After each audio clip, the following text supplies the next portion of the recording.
इसमें हमने देखा नंगा कपड़े का व्यापारी है, इसमें दानी को देखा करता काला बाजारी है। इस बस्ती का हर उपदेशक माना हुआ शिकारी है, जाल सदा फैला कर पढ़ता गीता यहाँ पुजारी है। और शीश महल में रहने वाला राजा महाभिखारी है, जनता के निर्दोष खून में डूबा हर दरबारी है।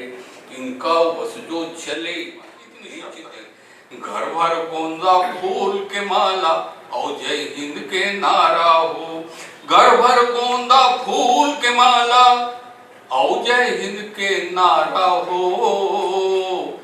बस पहली से अटके कर और भिड़ जाते घर कट्टी में, आजादी के बाद बाबा के मेहनत मोला लगते मैं आए हूँ आजादी के।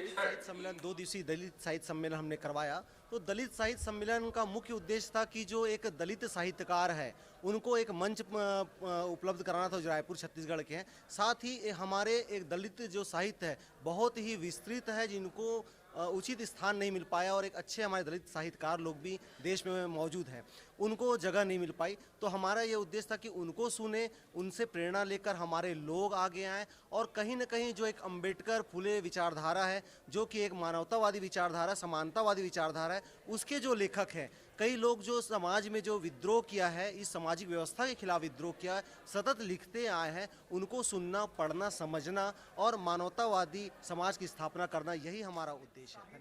साहित्य कहते हैं समाज का दर्पण है, कि दलित साहित्य से आज के परिवेश में आवश्यकता ज़्यादा लगती है या कम? आज के इस दौर में मेरे ख्याल से उस दलित साहित्य की आवश्यकता बहुत ज़्यादा है।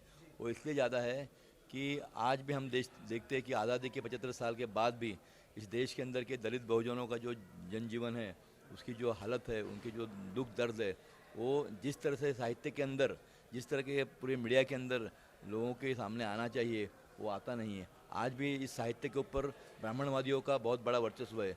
आज भी इस साहित्य के ऊपर ब्राह्मणवादी और पूंजीवादी मूल्यों का वर्चस्व है। इसलिए जैसे कि मैंने आज मेरे बात करते वक्त मैंने कहा कि अण्णाभाऊ साठे जैसा एक दलित साहित्यकार जो दुनिया भर में लोग जानते हैं, रशिया तक उनका नाम गया, मगर ऐसे साहित्यकार को भी इस देश के अंदर सही तरह से मान्यता नहीं मिली। तो ऐसे कई अण्णाभाऊ साठे जैसे साहित्यकार है, दलित साहित्यकार है, जो अच्छा लिखते हैं, जो अच्छा, जिनकी कविताओं के अंदर विद्रोह है।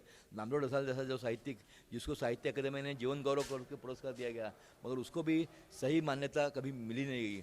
तो हम चाहते हैं कि आज आने वाले जो नौजवान है, जो लिखने वाले नए दलित बहुजनों के जो बच्चे हैं, जो ये है साहित्यकार है, उनको सम्मान मिले और साथ ही साथ वो दलित साहित्यकार जो समाज के दुख दर्द, उनके शोषण के मुद्दों को, उनके जो सवाल को अपने साहित्य से उजागर कर रहे हैं, तो उनको मान्यता मिलने की ज़रूरत है। क्योंकि हम देखते हैं कि इस समाज के अंदर ये जाति प्रथा, वर्ण व्यवस्था का वर्चस्व ऐसा समाज है। उस समाज के अंदर ये जो समाज के दुख दर्द जो है, दबे कुचले लोगों के दुख दर्द जो है, उसको सही माने के अंदर यहाँ का मीडिया, यहाँ का जो साहित्य संस्कृति संस्था है, वो उसको ये सही तरह से उनको सम्मान देते नहीं। इसलिए आज भी दलित साहित्य की बहुत ज़रूरत है, ऐसा हमारा मानना है। और ये शुरुआत आज यहाँ शशांक जी, शेखर जी, पटेल जी, ये सब लोगों ने मिलकर जो दलित साहित्य अस्मिता विमर्श के नाम से शुरू किया है, वो अच्छा एक